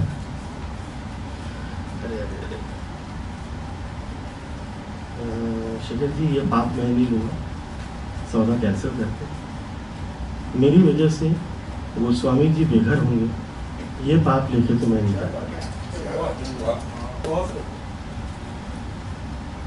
करके उसने अपना ब्रीफकेस उठाया मेरे सामने से. वो 5 लाख जो आए थे वापस चले गए. वो दरवाजे तक जाके फिर वापस. तो शेखर भाई मैं आपको दुआ दे रहा हूँ, आपको आज बुरा लग रहा है, पर एक दर्शक की दुआ है आपके साथ. इतने पैसे आपको भगवान बरसाएंगे कि आपको आप गिन नहीं पाओ. और ये बात सच हुई. मैं ईश्वर को इस बात के लिए बहुत धन्यवाद देता हूँ कि मैं जो काम कर रहा हूँ वो बहुत ही विचित्र सा काम. एक पात्रीय संगीतमय नाटक, सारे आध्यात्मिक चरित्रों के ऊपर, कवियों के ऊपर, साहित्य के ऊपर. और बहुत मजे की बात यह है कि साहित्यकार तो एक ही बार आता है. नाटक को चलाने के लिए वो लोग आपको चाहिए होते हैं जो टिकट खरीद के आए. हिंदी भाषियों में टिकट खरीदने की परंपरा नहीं है. टिकट खरीदना उनके लिए सबसे बड़ा अपमानजनक एक विषय होता है कि टिकट खरीदें. उसमें भी उनको पास चाहिए, पास में भी उनको पहले रो में चाहिए. मतलब इतनी सारी समस्याएं हैं हमारे हिंदी भाषियों की. तो मैंने एक कल्पना की है, जीवन में एक हॉल बनाना चाहता हूँ मैं, जिसमें केवल फर्स्ट रो हो।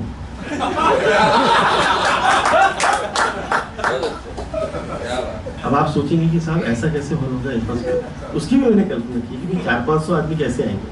तो फर्स्ट रो के ऊपर ही दूसरी फर्स्ट रो, फिर तीसरी फर्स्ट रो, फिर चौथी फर्स्ट रो, पूरा ऑडियंस ऐसे ही बैठे हुए, हर एक आदमी फर्स्ट रो। ये एक बड़ी विचित्र समस्या हमारे देश में ऐसा एक है। तो कार्यक्रम हुआ, कबीर मेरा शुरू हुआ इस सौदे के कैंसिल होने के 1.5 महीने बाद, और विश्वास है पहले शो में मुझे ब्रेक इवन हुआ। पहले शो में ब्रेक इवन हमारे यहाँ कहते हैं कि जितना खर्च हुआ उतनी की ही टिकट बिक गई, मतलब हमको नुकसान नहीं है। उसके बाद पहली बार मुंबई के, और अच्छा हुआ ये कि पृथ्वी थिएटर ने मुझे डेट नहीं दी। संजना जी ने कहा कि Shekhar, you see, I cannot give the theatre for religious plays. You have to understand, this is a religious play. I said, this is not a religious play. This is a story of Tulsi, who wrote Ramayana. It's a story, it's a biography of a poet. Oh, no. Today, if I give it to Tulsi, tomorrow some Ram Leela company will come and they will ask me to give Prithvi Theatre for Ram Leela.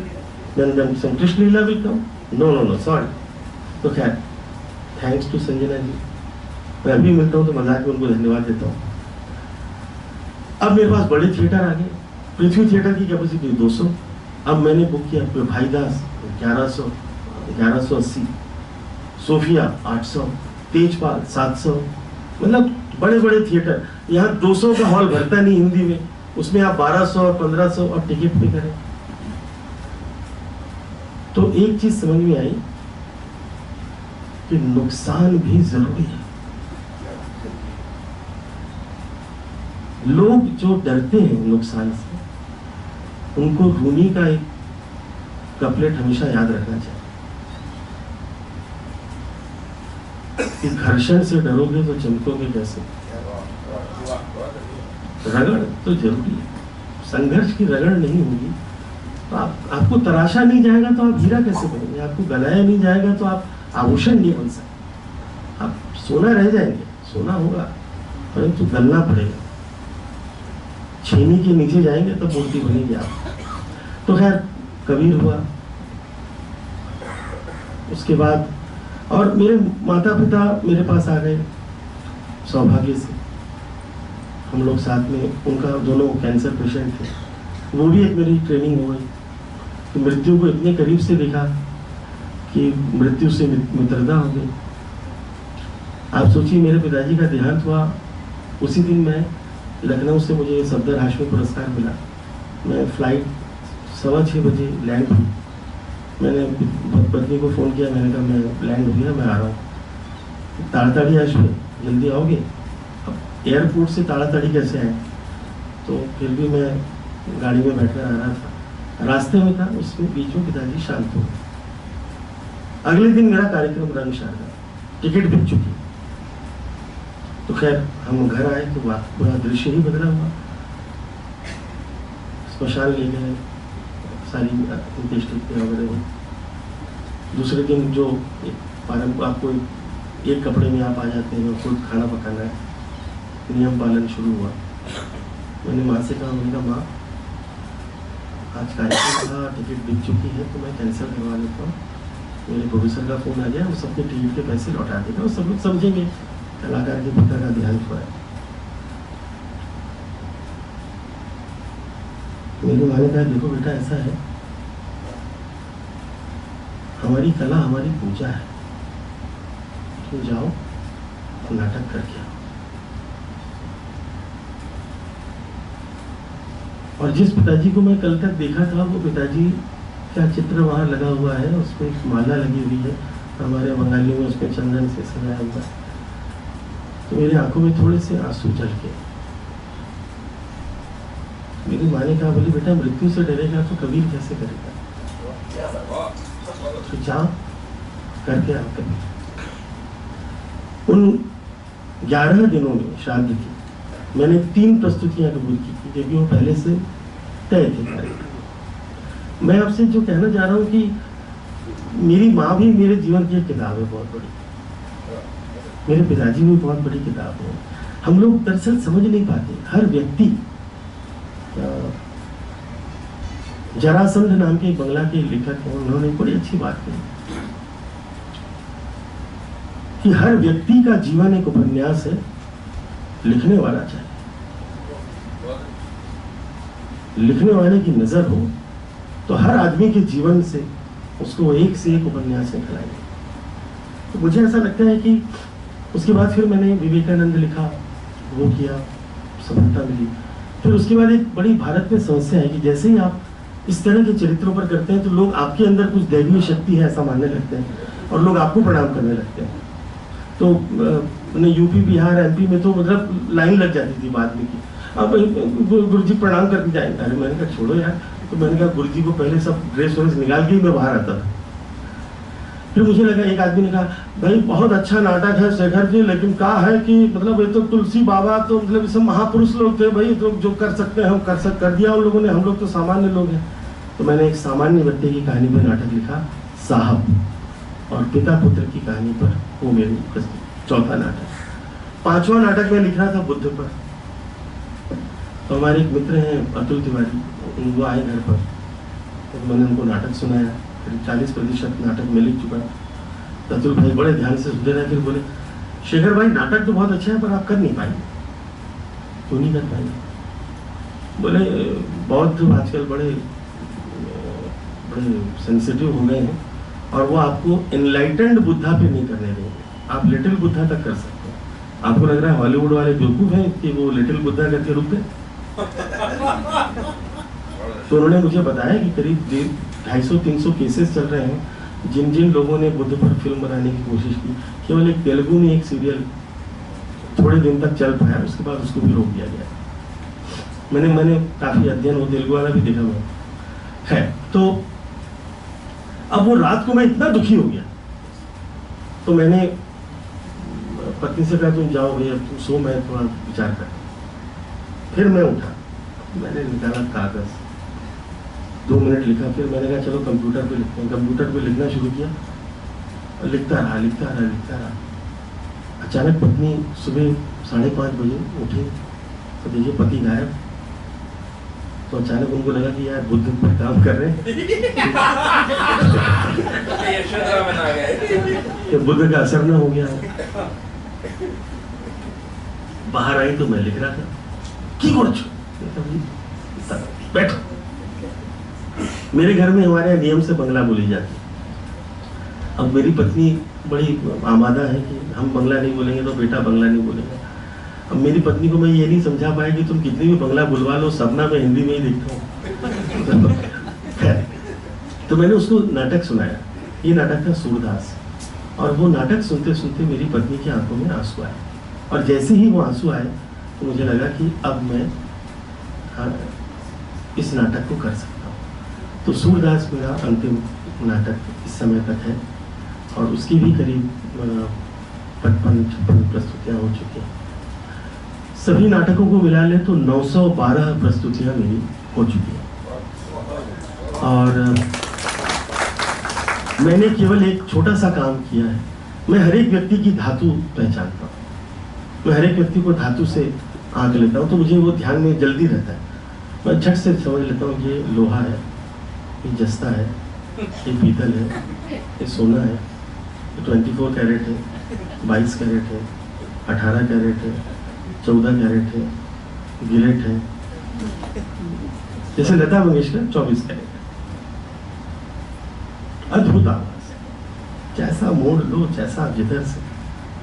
Asha Bhosle ji 18 carat, 6 carat कम है, और अगर हीरे की setting करनी है तो फिर आपको 18 कैरेट ही चाहिए। जहां पे तलवार की खनक आपको चाहिए, वो फिर आशा जी की आवाज हो जाती है।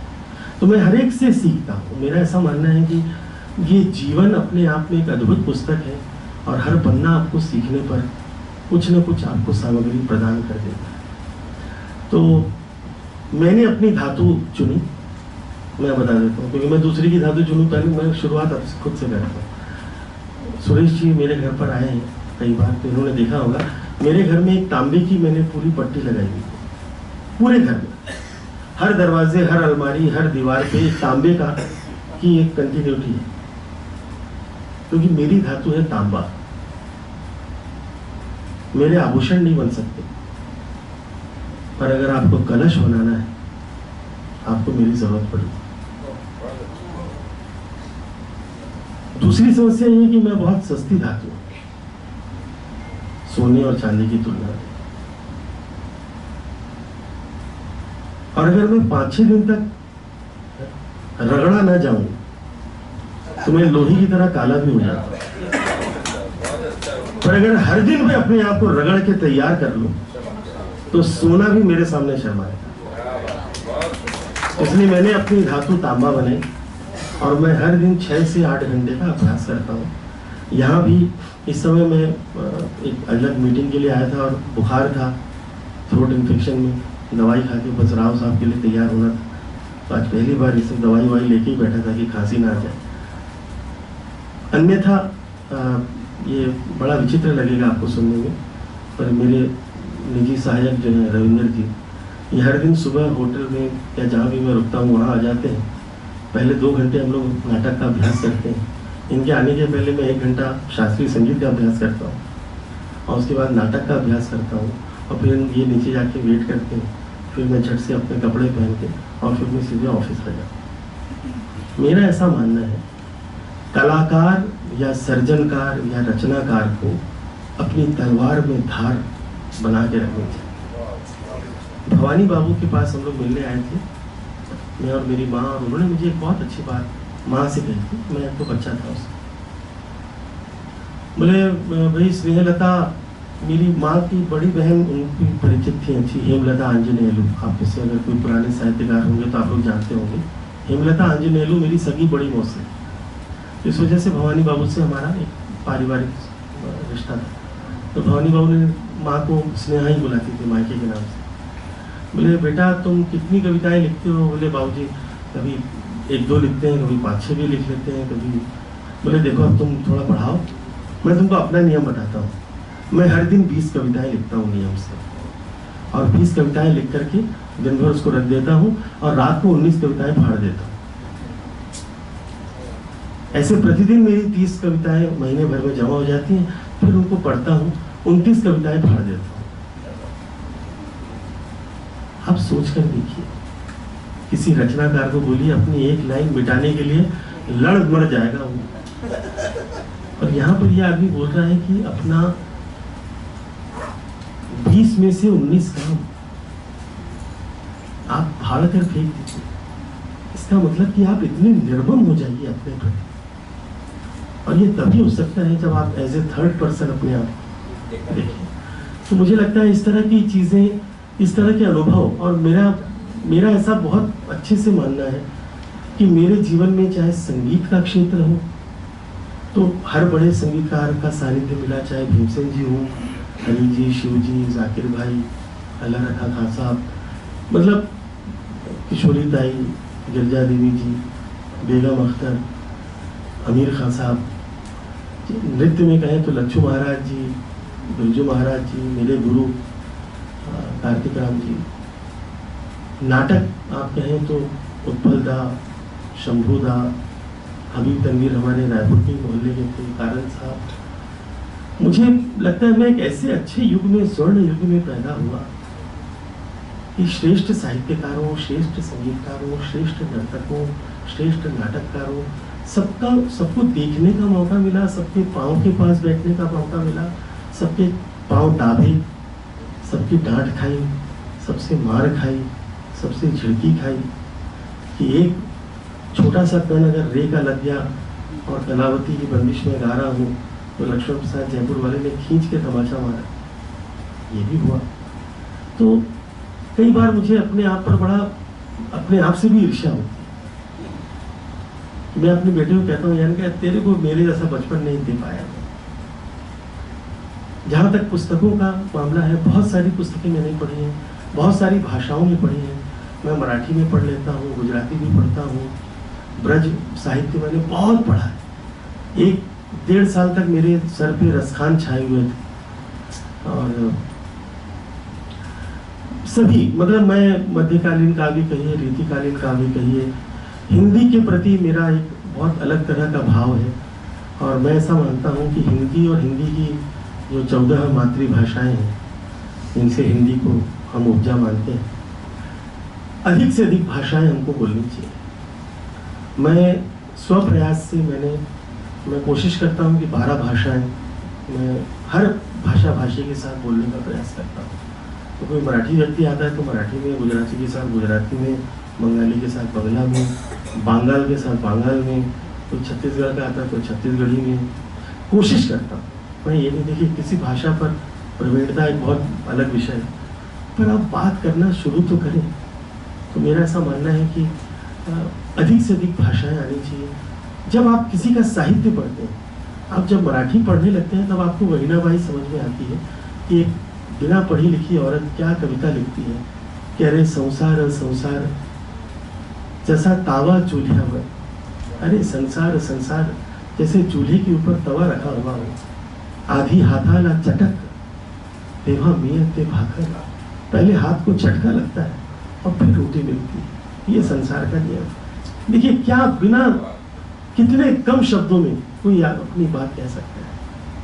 तो जब आप विभिन्न साहित्य, विभिन्न भाषाओं में पढ़ते हैं, तो मुझे लगता है कि आप उतने समृद्ध होते जाते हैं। तो किताबों का मैं हमेशा ऋणी था, हूँ, रहूँगा। इस समय पिछले कुछ वर्षों से मैं ग्लूकोमा का शिकार हूँ, तो बहुत देर तक मैं कोई पुस्तक नहीं पढ़ पाता। तो आजकल मेरी पत्नी और मेरा बेटा मुझे सहायता करते हैं। जब मुझे कोई शोध करना होता है तो मैं उनको पुस्तकें दे देता हूँ कि भाई तुम लोग पढ़ के मेरे को बताओ। या मैं कई बार, जैसे हमारे यहाँ ऑफिस में भी हमारे सहायक हैं, तो जैसे आनंदिता जी को मैंने अभी बीच में चाइना जाना था, तो इनको मैंने दायित्व दिया। मैंने कहा भाई आप झट से इसमें पढ़ के मुझे पॉइंटर बना के दें। ये एक चीज़ अच्छी हुई कि मुझे ईश्वर ने सभी तरह के गुण दे दिए। तो मैं लिख भी लेता हूँ, पेंट भी कर लेता हूँ, गा भी लेता हूँ, नृत्य भी सीखा है, सितार भी बजा लेता हूँ। तो मुझे जब पद्मश्री की घोषणा हुई तो हमारे स्टाफ ने आके कहा, दादा आपके कार्ड में पद्मश्री छाप देते हैं। मैंने कहा नहीं, मेरे कार्ड में पद्मश्री नहीं छपे। क्यों? अरे मैंने कहा भगवान ने जो मुझे पदवी दी है उससे बड़ी पदवी तो हो ही नहीं सकती। इतनी सारी प्रतिभाएं मुझे दे दी, मैं उसको पहले ठीक से निभा लूँ। मैंने कहा ये सब छोटे मोटे बाहर के चिपटाए। मैंने कहा ट्रक पे स्टिकर लगाने से ट्रक नहीं बदलता है, ट्रक वही रहता है भाई। ये बाहर के स्टिकर्स हैं। जितने आपके पद्मा अवार्ड हुए, अभी हमारे यूनिवर्सिटी ने एक डॉक्टरेट दी, क्या लगा के होगा उसको। मैंने कहा मेरे माता पिता का दिया हुआ नाम है। अपने माता पिता, मेरे माता पिता ने, मैं अंतिम बात कह के अंत करता हूँ। 1979 में जब मैं रायपुर छोड़ा, तो मेरे पिताजी को प्रणाम करके जब निकले, तो मेरे पिताजी ने एक बात कही, बोले बेटा देखो तुम जा रहे हो मुंबई, हमारा आशीर्वाद है। तुम धन कमाओ बहुत अच्छी बात, और ना भी कमाओ तो कोई बात नहीं, तुम्हारा खूब नाम हो ऐसा हम आशीर्वाद देते हैं। और नहीं भी हुआ तो कोई बात, तुम्हारे पास, हमने बोले मैंने अपने जीवन में कभी कोई मकान नहीं बनाया, तुम्हारे पास खूब मकान हो और ना भी हो तो कोई बात।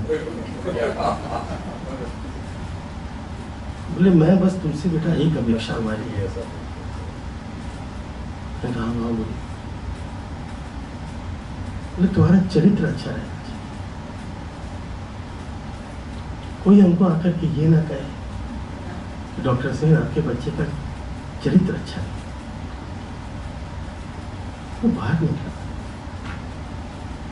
मैंने कहा मेरे पिताजी ने मुझसे बहुत आसान चीज मांगी। धन होगा कि नहीं होगा इस पे मेरा नियंत्रण नहीं, यश होगा या नहीं होगा इस पर भी मेरा नियंत्रण नहीं, मैं जायदाद, जमीन जायदाद बनाऊंगा या नहीं बना पाऊंगा ये भी, इस पर भी मेरा कोई नियंत्रण नहीं, पर मेरा चरित्र अच्छा रहे इस पे तो मेरा पूरा नियंत्रण है। मेरे माता पिता ने मुझसे बहुत आसान चीज मांगी, तो आज भी भले वो देह रूप में मेरे साथ नहीं है, पर मेरे हर काम में मैं उनसे आशीर्वाद लेता हूँ। और अपना हर काम करने के पहले मैं उनसे ये इस बात के लिए मैं हमेशा तैयार रहता हूँ कि मैं ऐसा कोई काम ना करूँ कि मेरे पिताजी तरेर के मुझे कहें कि बेटा तेरा चरित्र अच्छा है। बस एक इस अवार्ड के लिए मैं रुका हुआ हूँ कि जिस दिन मैं मरूं और पिताजी से मिलूं तो पिताजी का यहाँ बैठा चरित्र तेरा अच्छा, बस इतना सा।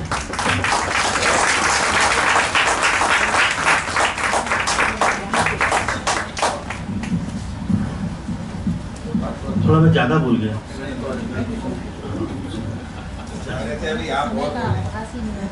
मित्रों, आप लोग देखे होंगे पिछले सवा घंटा मतलब 1 घंटा 15 मिनट किस तरह से निकल गए हैं। जो शेखर सेन की जो अपनी जर्नी मतलब बचपन से लेके आखिर तक मतलब एक हमारे ये इस टाइटल को पीपल एंड बुक्स को एक नया रूपरेखा दिया। जो हमने पिछले बहुत सारे लेक्चर्स सुने हैं जिसका नाम कुछ दिए हैं उनको सुना है, लेकिन आज आपने जिस तरह से इस प्रोग्राम को एक नया रूपरेखा दिया मतलब जिसमें एक हमारे राइटर्स के लिए तो एक मीट का आधार होता है, उस तरह के कलाकार को भी मिले और अपने जो लेखक भी देखे और आपकी जो निजी जो जीवन का जो जर्नी है मतलब हर एक विधाओं में किस तरह से मतलब बहुत ही आप सौभाग्यवान है, तभी आपको इतने साहित्यकारों से मतलब इस तरह का मल्टी डायमेंशनल कैरेक्टर बहुत रेयर होता है। कोई अच्छे साहित्यकार होंगे या अच्छे कलाकार होंगे, कोई नाटककार होंगे या म्यूजिशियन होंगे, लेकिन आप में आज हम लोग ने जो देखा एक लेखक, क्योंकि साहित्य अकादमी का होने का नाते आपने बहुत बड़े लेखक को भी देखा हम लोगों ने आज। आपको बाकी जो म्यूजिशियन और कलाकार तो है ही है पहले से, लेकिन आज हमें ये भी पता चला है कि आपको बहुत बड़े लेखक भी है। जरूर कभी आपका एक नाटक की प्रस्तुति का भी हमने प्रस्तुति मतलब मंच ने हम लोग एक नया सीरीज शुरू किया सर पिछले 2 साल से। भानु भारती जी भी पार्टिसिपेट का और भी जो नाटक लिखते हैं उन लोगों से अपने पठन करवाते हैं, एक्सक्लूसिवली प्ले रीडिंग की जो सेशंस हैं। उस तरह आपने साहित्य अकादमी के लिए जो समय निकाला बहुत बहुत धन्यवाद। लेकिन हमें मतलब बहुत ही अलग ढंग का आज कार्यक्रम बहुत ही अच्छा लगा, मतलब लोगों में बिल्कुल और अभी एक क्योंकि समय बहुत कम है लेकिन फिर भी ऐसे व्यक्ति हमें बहुत रेयर मिलते हैं, इसलिए एकदम संक्षिप्त में मतलब ज्यादा लंबाई नहीं खींचे, छोटे से जो संक्षिप्त में आप लोग कुछ भी क्वेश्चन पूछिए 10 मिनट के लिए सिर्फ। 20,000 कार्ड क्यों छापे? 20,000 कार्ड क्यों छापे? मुझे मालूम था कि अगर 200 भी आ जाए तो बहुत अच्छा। तो 20,000 ये चीज सुरेश जी आपने तो बहुत एक नया बिजनेस टैक्टिक्स भी हमें सिखाया है। सर मेरा सवाल नहीं है, मैं आपका भारत रंग महोत्सव में कभी देखा हूँ, कोई एक वजन सर प्लीज प्लीज। मैं सुना देता हूँ, पहले प्रश्न ले लूँ फिर मैं अंत में उससे अंत कर लूँगा। ओके सर, थैंक यू जी हाँ हाँ पूछिए। मुझे बहुत अच्छा लगा, मैं कुछ भी नहीं जानती थी आपके बारे में, लेकिन अभी से बात करें इट्स वेरी इंटरेस्टिंग। लेकिन आपने बहुत सारा किताब पढ़ा है, विभूति भूषण के पत्र पांचाली पढ़े हैं? वही मैं बोल रही हूँ, इट्स अच्छा बाड़ी पे आगे बड़े खटी बंगाली होती है। अच्छा अच्छा दूसरा सवाल जी। मेरा नाम अनूप घोष, मैं एक नाट्यकर्मी हूँ। अपने बहुत सारे लेखकों की जिक्र किए हैं जिसके प्रभाव आपके जीवन के ऊपर है। मैं खाली रविंद्रनाथ टैगोर के बारे में अपने क्या प्रभाव है मेरे पिताजी के काका का नाम बता रहा हूँ, आचार्य क्षिति मोहन सेन, शांति निकेतन के पहले वाइस चांसलर रहे, गुरुदेव के राइट हैंड थे। मेरी माँ का शोध का विषय बता रहा हूँ, गुरुदेव रविंद्रनाथ ठाकुर की भारतीय शास्त्रीय संगीत को देन। मेरे घर में मेरी पत्नी, आप अगर कभी मेरे घर में आएंगे तो हमारे यहाँ के टीवी से सरसों तेल की खुशबू आती है, तो पूरे समय रविंद्र संगीत ही चलते रहता है। गुरुदेव मेरे विचार से, जैसे आपने कहा ना कि राव साहब ने मुझे कहा कि बहुत सारी प्रतिभाएं हैं, पर बहुत सारी प्रतिभाएं ऐसी हैं राव साहब जिनसे मुझे भी ईर्ष्या होती है, उसमें से एक गुरुदेव है। मल्टी टैलेंट है। एक प्रतिभा है बिरजू महाराज जी, केलू चरण महापात्र जी, ऐसे बहुत सारे हमारे देश में।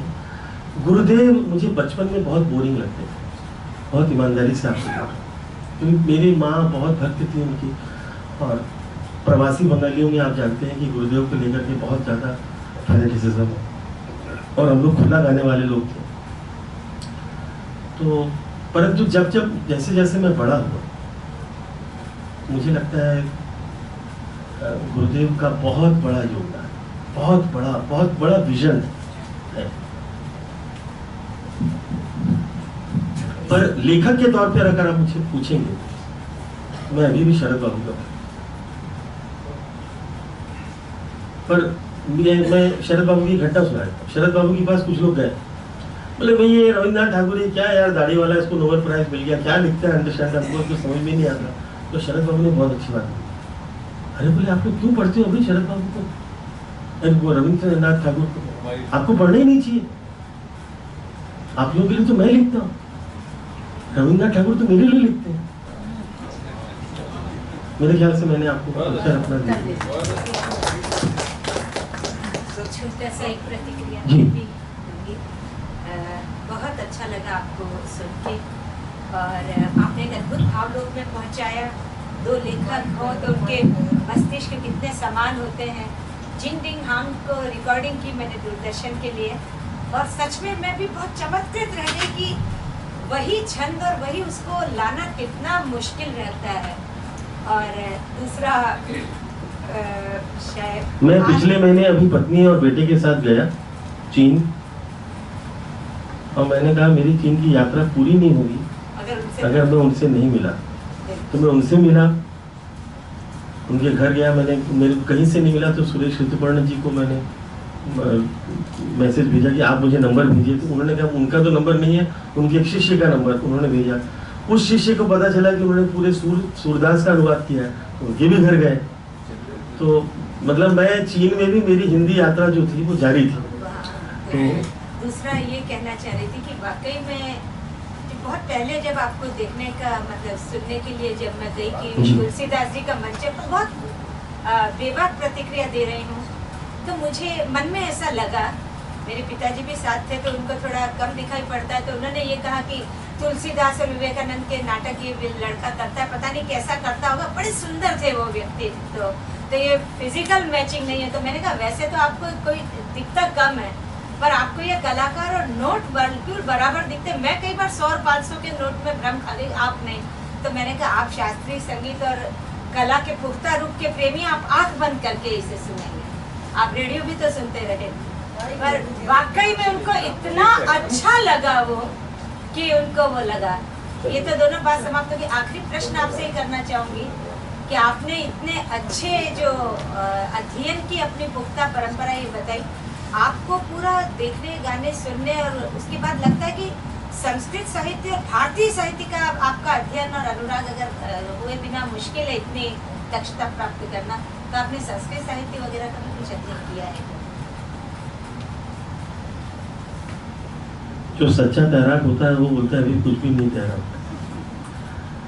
पढ़ा है सभी कुछ, सभी पोखर मिला तो पोखर, नदी मिली तो नदी, झील मिली तो झील, नहर मिली तो नहर, जहाँ जो मिला उसमें डुबकी लगाई। परंतु इतना साहित्य है, इतना कुछ है, जितना पढ़े उतनी अपनी अज्ञानता का भास होने लगता है। पढ़ा है सभी कुछ, जहाँ जहाँ जो मिला। मेरे यहाँ तो इसी पे ही चलते रहता था। क्या बोले, माँ का आशीर्वाद है, पिताजी भी हमारे बहुत अध्ययनशील थे। पढ़ता रहता हूँ, कोशिश करता हूँ। कई बार जो पढ़े लिखे जिन्होंने पढ़ा है उनको भी आंक लेता हूँ, उनसे बात कर लेता हूँ, उनसे गागर में सागर मिल जाता है। उस तरह से जी हाँ। आपका मेरा नाम संग्राम है। मैं आपको 1.5 साल पहले IISc में सुना आपका जो एनुअल फंक्शन बच्चों को लेकर आया था, बहुत अच्छा लगा। मैं बस ये पूछना चाह रहा था, can you train another sector साथ, ये बच्चों को आपने ट्रेन कर सकते हैं या इनवन क्वालिटी जो वातावरण है परिवार में? या महाभारत की घटना है, अर्जुन देवलोक में रहते हैं और अचानक मेनका उनके प्रेम में पड़ जाती है, कहती है कि आप उससे विवाह कर लीजिए। मैं चाहती हूँ कि मेरा जो पुत्र है वो बिल्कुल अर्जुन जैसा महान धनुर्धर, अत्यंत बहुप्रतिभाशाली हो। अब अर्जुन का उत्तर रहता है कि देवी, संसार में ऐसा कोई पिता नहीं हुआ जिसका पुत्र ठीक उसके समान ही हुआ हो, या तो उससे बेहतर होता है या उससे थोड़ा कमतर होता है। पर अगर आपको मेरे जैसा ही पुत्र चाहिए तो उसका एक ही मात्र तरीका ये है कि आज से मैं आपको अपनी माँ स्वीकार कर लेता हूँ।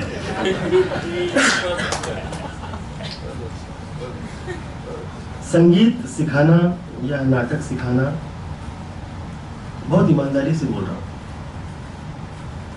आप संगीत सिखा सकते हैं, गाना नहीं सिखा सकते। इसलिए एक ही गुरु के 5 शिष्य होंगे, एक कलाकार बन जाएगा, एक साधक बन जाएगा, एक ट्यूशन मास्टर बन जाएगा, एक प्राइमरी स्कूल का टीचर बन जाएगा। परफॉर्मिंग आर्ट एक ऐसा आर्ट है, या क्रिएटिव आर्ट एक ऐसा आर्ट है जहां हर व्यक्ति की अपनी साधना है। एक आग का दरिया है और डूब के जाना है। ट्रेनिंग में मुझे लगता है कि मैं उसके लिए नहीं बना, और मेरे माता पिता दोनों टीचर्स थे, इसलिए बोल रहा हूँ। यहाँ सब हमारे टीचर्स परिवार ही हैं, सुरेश जी भी वैसे। मैं गुरु परिवार से आया हुआ, हमारे यहाँ गुरु दम बहुत रहा है, और उस तरह जिस तरह से हमने सीखा है उस तरह की सीखने की परंपरा रही नहीं। मैंने जिस तरह से मार खा के सीखा है संगीत, मतलब धोबी उतना नहीं कूटता होगा जितने मेरे पिताजी कूटते थे। आज मुझे, उस समय तो मैं लगता था कि कहाँ किस घर में जन्म हो गया, पर आज ईश्वर को धन्यवाद देता हूँ कि पिटाई नहीं हुई होती तो मुझे मालकौंस का गंधार नहीं समझ में आया। तो आज की परिस्थिति बदल गई। आज हर एक आदमी को बहुत झटपट चाहिए, बहुत क्विक सक्सेस चाहिए, और मुझे ऐसा लगता है कि अगर आप बहुत जल्दी, if you believe in shortcuts you will be cut short, so don't believe in shortcuts. तो सीखना किसी को होगा, कोई सच्चा शागिर्द होगा, आएगा तो सिखाऊंगा, परंतु सिर्फ नाम के लिए आएगा, किसी झट से यश पाने। आजकल तो मेरी हालत ये हो गई कि कोई कलाकार आता है तो मुझे ये डर लगता है कि ये मुझसे अवार्ड ना मांग ले। तो ये भी एक चीज़ है, पर मैं सिखाना जरूर चाहता हूँ। मैं ये नहीं, देखिए मुझे बहुत कुछ मिला है, मैं लेकर जाना चाहता हूँ, पर मेरा ये भी मानना है कि सुपात्र को देगा, उसका कलश पहले टटोल लूंगा अंदर से, सुपात्र होगा तभी अमृत ढालूंगा, नहीं तो नहीं ढालूंगा। पर मैं, कोई भी मुझसे कुछ पूछता है तो मैं छुपाता नहीं। आप मुझसे कोई मित्र आते हैं, कोई बंदिश, बोले शेखर भाई वो खमाज की वो बंदिश बताइए, फट से जाके बताते हैं। मेरे को कोई उसमें कोई कॉपीराइट वाला चक्कर नहीं। आपको गाना सुना रहा हूँ। हाँ सर, उसके पहले एक प्रश्न मेरा तरफ से।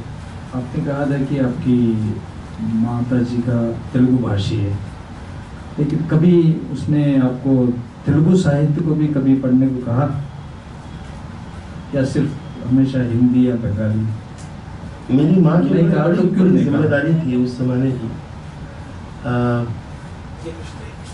आप भी पूछना चाहते थे? मैं आपकी माता जी को जानता हूँ, बस रायपुर में आकाशवाणी बहुत साल रहा। जी जी। मेरी माँ ने एक अद्भुत काम किया कि तेलुगु की अपनी प्रतिभा को रखते हुए भी उन्होंने हमारे परिवार में, मैं यहाँ ये बोलना उचित लगेगा या नहीं, वो बिल्कुल शुद्ध शाकाहारी संस्कृत निष्ठ परिवार की थी, पर उन्होंने हमको मछली पका के मछली खिलाना सिखाया। उन्होंने जीवन में कभी नहीं खाई। ये बात किसी वेद पाठी ब्राह्मण परिवार से अगर आप बात करेंगे तो वो आपको समझ में आएगा कि कितनी बड़ी बात है। माँ के बर्तन में अगर हमारा बर्तन छू जाता था तो माँ उसे उपवास कर देती, परंतु फिर भी उन्होंने हमको पकाकर खिलाया। उन्होंने बंगला, मेरे बच्चों को निष्णात आनी चाहिए, वो धारा प्रवाह बोल सकें, लिख सकें, इसकी पूरी व्यवस्था उन्होंने। तेलुगु बचपन में मैं थोड़ी थोड़ी समझ लेता था, क्योंकि मामा के घर में जाते थे, मौसी के यहाँ जाते थे। खाने में मैं आधा तेलुगु हूँ, मतलब आज भी दोपहर को मैंने मज्जिगा अन्नम खाया है, तो मैं खाने में बड़ा तेलुगु भाषी हूँ। पर कोई तेलुगु में धीरे धीरे बात करे तो समझ भी लेता हूँ, पर जल्दी बात, जो कि तेलुगु लोग धीरे बात नहीं करते, स्पीड बहुत फास्ट है। बचपन में तेलुगु थोड़ी थोड़ी समझ लेता था, बोलने की कोशिश करता था, पर अब होता ये था कि मामा के अगर कुछ तेलुगु बोला तो मामा जी हिंदी में बात करने लगते, यार तो हिंदी बोले, यार जो तेलुगु में। तो वो भी है कि हमारे छत्तीसगढ़ के जो सभी भाषी हैं, बांग्ला भाषी और तेलुगु भाषी, मराठी भाषी, वो सभी हिंदी में ज़्यादा कंफर्टेबल है। रायपुर की मैं बात कर सकता। गाना सुनो। आपकी मौसी तो आकाशवाणी में रूस रेडियो मॉस्को में थी। हेमलता जी ने। मैं गाना सुनाऊं या गाने के साथ दृश्य भी सुना दूं? थोड़ा दृश्य के साथ। तो एक टिकट में 2 खेल हो जाएगा।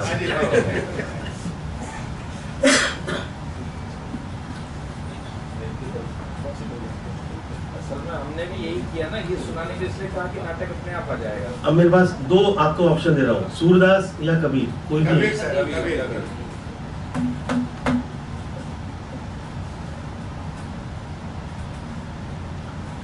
और हमको मिल गए हमरे बाप और अम्मा, जुलाहा खानदान में परवरिश भई हमारी। कोई कोरी कहे है तो कोई जुलाहा, पर मतलब तो एक ही है, कपड़ा बुनने वाला। खटर खुट होती रहल दिन भर। अब हमका भी खूंटा मिल गई जिंदगी में, खूंटा मिलना बहुत जरूरी है। तो अम्मा के प्यार की छाह में उंगली पकड़ के चलने लगे हम। ममता का आंचल अम्मा का हमारी सारी गलती को छुपा लेती। कहीं कोई बदमाशी करके आ जाते तो जाके माफी मांग लेती हमरे बद। अम्मा कहती थी तो कि हम पैदा नहीं के लिए, पर जब पहली बार देख ले रही तो के मुझे अचरवा में दूध भरायल रहल तोरे बदे। माँ को जननी कहे हैं, पर मुझे तो हर जनानी माँ दिखे। बाप बड़े कठोर थे हमारे, एकदम कड़का कड़ा। अब गरीब बाप के पास कड़क होने के अलावा उचारा भी का, और हम ठहरे फक्कड़। गरीब की दौलत होती है उकरी फक्कड़ी, तो फक्कड़ हमरा चोला और फक्कड़ हमरी बोली। तो अम्मा एक दिन बोली, एक कबीरा जाके सूत का रंगवा दा। 5-6 बरस के रहे होंगे हम। उठाया सूत और पहुंच गए रंगरेज चचा के घर। ए चचा, रंग गए सूत के।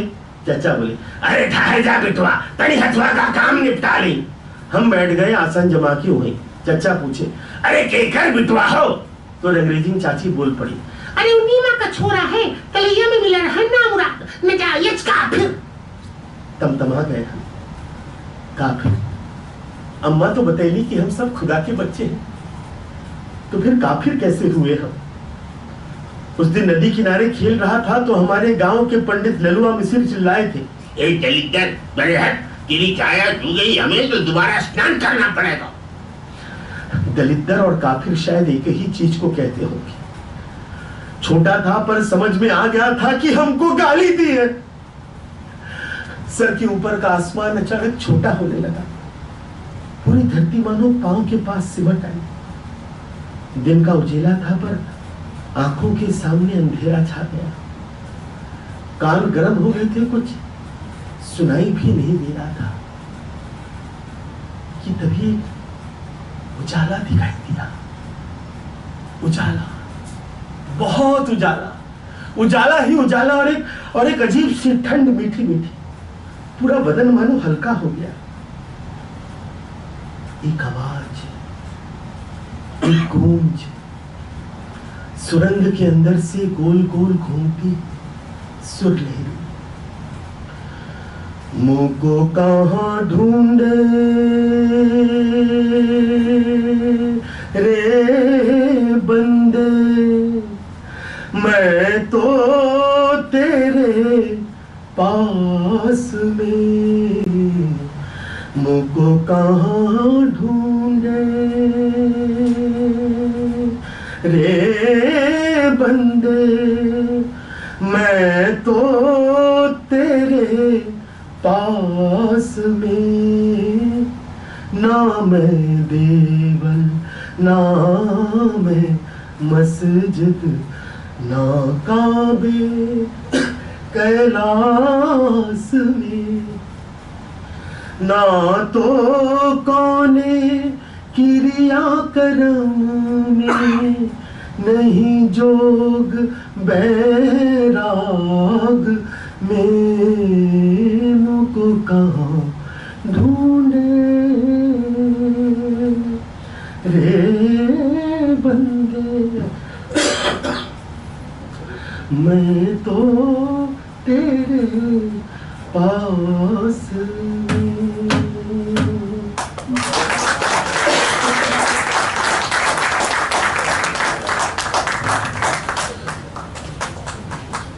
बहुत बहुत धन्यवाद सर, इतनी सुरीली आवाज़ और इस तरह से अपने 1 नाइट प्ले का भी हमने किया। और आपकी तबीयत ठीक ना होने के बावजूद भी आप हमारे निमंत्रण पर आप आए, इतने समय हमें दिया, आपको बहुत बहुत धन्यवाद। और इस कार्यक्रम को इस तरह से इसमें उर्दू का एक शेर बहुत अच्छा है। हाँ जी, उनसे मिलके आ जाती है जो चेहरे पे रौनक। वैसी हालत है कि आप लोगों को देख के मैं स्वस्थ हूँ। बहुत बहुत धन्यवाद आप सबको भी बहुत बहुत धन्यवाद।